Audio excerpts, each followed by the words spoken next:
السلام علیکم ورحمۃ اللہ وبرکاتہ۔ مسلم شریف کی ایک روایت ہے کہ حضرت ابو ہریرہ رضی اللہ تعالیٰ عنہ فرماتے ہیں کہ اللہ کے حبیب صلی اللہ علیہ وسلم اپنے چچا سے اس وقت ملاقات کرنے کے لیے گئے جب وہ مرض الوفات میں تھے،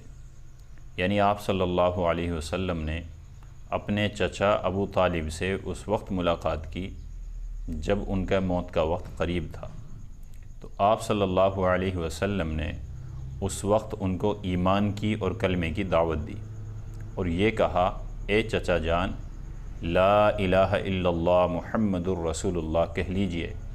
تاکہ کل قیامت کے دن میں آپ کے ایمان کی گواہی دے سکوں۔ ہمیں تھوڑا سا رک کر کے سمجھنا چاہیے کہ ایمان موت کے وقت سے پہلے کبھی بھی انسان قبول کر سکتا ہے۔ جب عین موت کا وقت قریب ہو اور موت کے آثار انسان پر ظاہر ہو جائیں، اس وقت کا ایمان تسلیم نہیں کیا جائے گا، کیونکہ اس وقت عذاب کے فرشتے نظر آنے شروع ہو جاتے ہیں۔ اس سے پہلے جب تک آپ کی سانس غرغرہ تک نہ پہنچے، یہ سانس یعنی روح قبض ہونا شروع نہ ہو، اس سے پہلے کبھی بھی انسان اسلام قبول کر سکتا ہے، ایمان قبول کر سکتا ہے، ایمان کے اندر داخل ہو سکتا ہے۔ تو آپ صلی اللہ علیہ وسلم کو جب معلوم ہوا کہ آپ کے خاص چچا ابو طالب، جو آپ صلی اللہ علیہ وسلم سے بے پناہ محبت کرتے تھے، آپ کے جانثار تھے، آپ کے اوپر اپنی جان قربان کرتے تھے اور آپ صلی اللہ علیہ وسلم سے دلی محبت کرتے تھے، تو جب ان کے موت کا وقت قریب ہوا تو آپ صلی اللہ علیہ وسلم ایک آخری مرتبہ اس وقت بھی ان کی خدمت میں گئے تاکہ اپنے چچا سے ایمان کی دعوت دے سکیں، ان کو ایمان کی طرف رجوع کر سکیں، ان کو کلمہ پڑھا سکیں۔ لیکن یاد رکھیں، کچھ چیزیں اللہ تعالیٰ نے اپنے اختیار میں رکھی ہیں، انسان چاہنے کے باوجود بھی وہ چیزیں نہیں کر سکتا۔ آپ صلی اللہ علیہ وسلم کا خاندانی رشتہ تھا ابو طالب سے، خاص آپ ان کے خون تھے، ان کے بھائی کے لڑکے تھے، تو آپ خود بھی چاہتے تھے کہ میرے چچا ایمان سے مشرف ہوں، شرف یاب ہوں، ان کو ایمان نصیب ہو، لیکن اللہ نے ان کی تقدیر میں ایمان نہیں رکھا تھا۔ بہرحال آپ صلی اللہ علیہ وسلم نے اس وقت بھی یعنی ان کے مرض الوفات پر ان کو کلمے کی تلقین کی تو ابو طالب نے صاف انکار کر دیا۔ اس وقت ابو طالب نے یہ کہا کہ اگر مجھے اپنی قوم کا اس بات کا خوف نہ ہوتا کہ قوم یہ کہے گی میرے مرنے کے بعد کہ ابو طالب نے موت کے خوف سے اسلام قبول کیا ہے، موت کے ڈر سے کلمہ پڑھا ہے، تو بھتیجے ضرور میں تمہاری آنکھوں کو ٹھنڈک پہنچاتا اور تمہاری بات مان لیتا، لیکن میں اپنی قوم کے اس کہنے کی وجہ سے کہ موت کے خوف نے ابو طالب کو ایمان قبول کروایا، میں کلمہ نہیں پڑھوں گا۔ انہوں نے صاف انکار کر دیا۔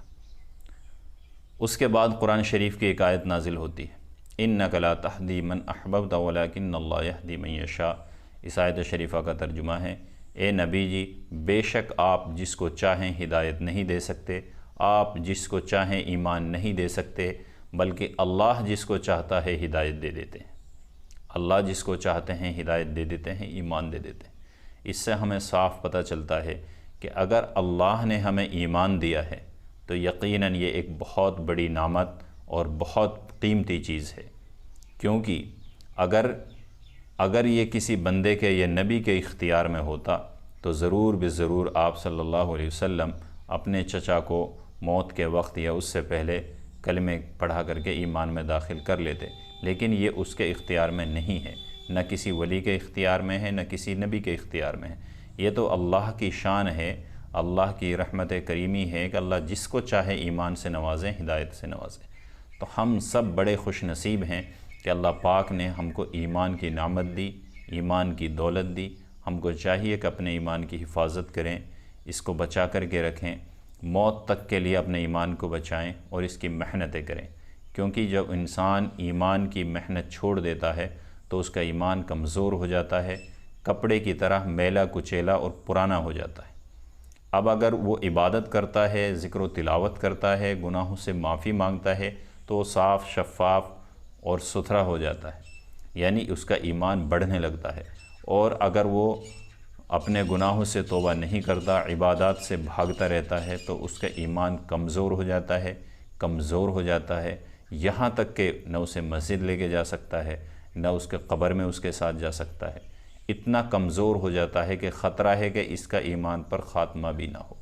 اس لیے ہم سب کو چاہیے کہ اپنے ایمان کی مضبوطی کی دعا کرتے رہیں، اپنے ایمان کی سلامتی کی دعا کرتے رہیں، اور عبادات کے اندر خاص طور سے لگاؤ رکھیں۔ اللہ پاک ہم سب کو ان تمام باتوں پر عمل پیرا ہونے کی توفیق عطا فرمائے، آمین۔